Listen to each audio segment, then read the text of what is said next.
బిడ్డలారా, ఈ దినము కీర్తనలు 25 మొదటి 2 వచనాలను ధ్యానిద్దాం. యెహోవా, నీ దిక్కునకు చూచి నా ఆత్మను ఎత్తుకొనుచున్నాను. నా దేవా, నీ యందు నమ్మిక ఉంచి ఉన్నాను. నన్ను సిగ్గుపడనీయకుము. నా శత్రువులను నన్ను గూర్చి ఉత్సహింపనీయకుము. దేవునికి మహిమ కలుగునుగాక. దేవుని బిడ్డలారా, దేవుని యొక్క వాక్యంలో మనం చూసినట్లయితే దావీదు భక్తుడు తన యొక్క శ్రమలో, తన యొక్క బాధలో ఆయన దేవుని వైపు చూస్తూ ఉన్నాడు. తన ఆత్మను దేవుని వైపు ఎత్తుకొనుచున్నాడు.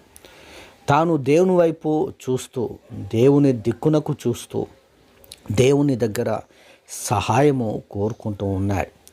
దేవుని యందు నమ్మకం ఉంచినాడు. తన బాధలో, కష్టంలో దావీదు చేసిన గొప్ప విషయం ఏంటంటే దేవుని యందు నమ్మకం ఉంచి ఉన్నాడు.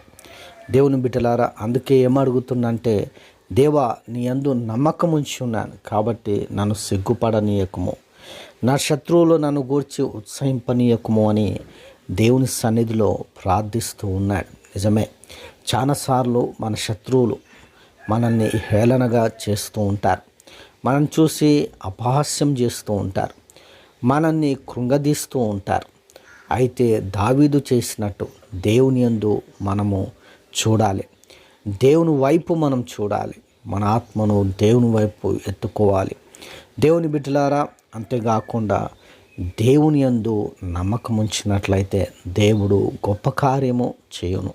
శత్రువుల నుండి కాపాడువాడు దేవుడే. ఆమేన్.